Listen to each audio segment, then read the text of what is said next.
Les footeux, c'est Farobson, j'espère que vous allez bien, moi ça va tranquillement. Alors aujourd'hui on va se faire une petite vidéo prédiction, c'est la première fois que j'en fais une sur ma chaîne. Je me suis dit je vous fais toujours des arabes transferts, donc on va changer un petit peu aujourd'hui. Et je vais vous expliquer, même si je pense que vous savez c'est quoi, une vidéo prédiction c'est une vidéo où je vous donne 5 choses qui vont se réaliser ou pas pendant la saison. C'est juste mon ressenti à moi. Ça ne veut pas dire que ça va vraiment se dérouler comme je le dis. Donc ça sert à rien après de me dire dans les commentaires, rien ne s'est passé comme tu l'as dit, tu nous as dit des bêtises, tu nous as menti. Ça serait normal puisque moi je ne vois pas le futur. Mais j'ai quand même envie de vous faire cette petite vidéo pour vous donner mon ressenti, qu'on puisse partager nos idées. Donc moi je vous donne mes 5 prédictions, vous dans les commentaires vous allez faire de même, vous allez me donner vos 5 prédictions, ce que vous sentez pour la saison à venir.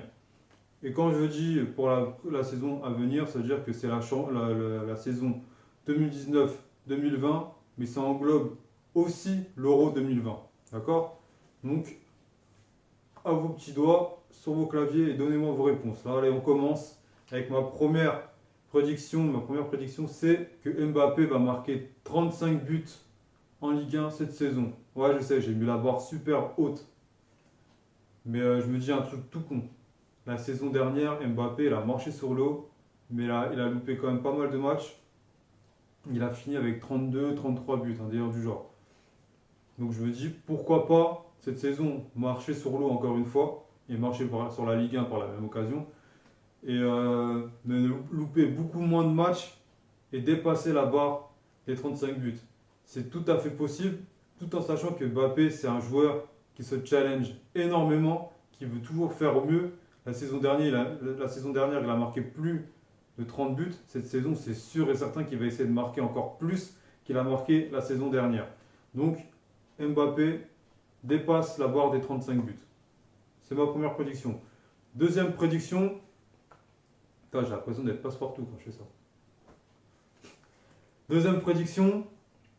Une équipe française en finale d'une coupe européenne. Et quand je dis une coupe européenne, ça peut être soit la Ligue des Champions, soit l'Europa League. C'est une des deux. Je ne sais pas exactement quelle équipe française peut aller en finale, mais en tout cas, je sens bien une équipe française cette année aller en finale. Troisième prédiction, Monaco, deuxième du championnat de France. Je sais que beaucoup n'attendent pas Monaco sur le podium, mais je vais vous dire un truc tout con. La saison dernière, personne n'attendait Lille sur le podium. Voilà. Lille, ils étaient au bord de la relégation, la saison juste avant, et l'année dernière, ils finissent deuxième. Enfin, la saison dernière, ils finissent deuxième. Cette année, Monaco, c'était un peu catastrophique. Ils se sont sauvés in extremis. Donc je me dis, avec le recrutement qu'ils viennent de faire, même s'ils n'ont pas recruté énormément de joueurs, Monaco, moi, je les vois bien faire le coup et finir deuxième. Et même par la même occasion, gagner une petite coupe. Coupe de France ou Coupe de la Ligue, une des deux. Quatrième prédiction, Arsenal retrouve la Ligue des Champions. Et ouais, celle-là, personne ne l'attendait. Hein. Je pense que personne ne l'attendait, mais au vu du recrutement qu'ils ont fait, avec Dani Ceballos, Nicolas Pepe, David Luiz, le petit arrière latéral du Celtic, Tierney, je pense qu'ils ont fait l'un des recrutements les plus cohérents d'Angleterre avec Tottenham. Donc moi je les vois bien retrouver la Ligue des Champions et finir entre la première et la troisième place. Je ne les vois pas en dessous de la troisième. Je ne les vois pas quatrième personnellement. Moi je les vois soit troisième, soit deuxième. En vrai, parce que je sais qu'ils ne seront pas champions.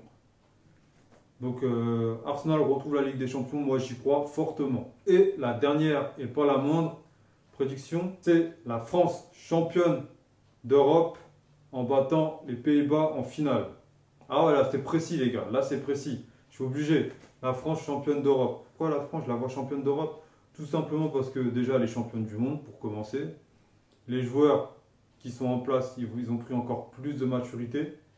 Donc ça va se ressentir dans le jeu et comment ils vont gérer les matchs. Et je les vois vraiment faire une très belle compétition, un peu comme la France en 98 et en 2000, parce que c'est un groupe qui est vraiment assez uni.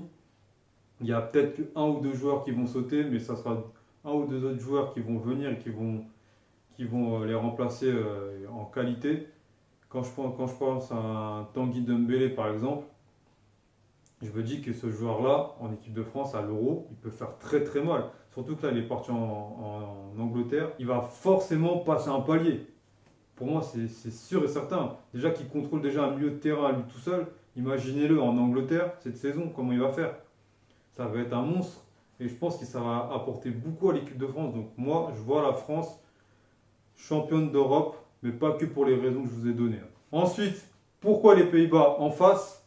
Tout simplement parce que pour moi, les Pays-Bas, c'est l'équipe avec le plus gros potentiel en Europe. C'est simple, je vais vous énoncer les noms, vous allez comprendre direct.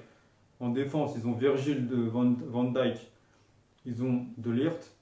Milieu de terrain, Donny Van de Beek, ou Van de Beek, je ne sais pas comment on dit, et Frankie de Jong. En attaque, tu as du Depay, tu as du Bergwijn, je ne sais pas comment on dit son nom là, Bergwijn, mon chelou là. Il y a beaucoup de bons joueurs. Il y a du Luc de Jong, il y a plein de joueurs qui sont vraiment excellents dans cette sélection néerlandaise. Donc pour moi, qu'ils aillent en finale, c'est totalement normal. Enfin, dans ma prédiction, en tout cas, c'est totalement normal qu'elle y aille. Après, je sais, il y a des équipes comme l'Allemagne derrière, comme l'Espagne, même voir l'Italie. Mais pour moi, la finale, ça sera France-Pays-Bas. Voilà. Je vous ai donné mes 5 prédictions. Maintenant, c'est simple. J'attends vos 5 prédictions à vous. Et voir ce qui est un peu farfelu comme dans les miennes et ce qui est vraiment réalisable. Donc voilà, la vidéo se termine. Mais avant de finir, je vous dis la petite phrase de fin. N'oubliez pas que le foot, c'est plus qu'une passion. Et je vous dis à la prochaine pour une nouvelle vidéo. D'ici là, portez-vous bien et à plus les gars.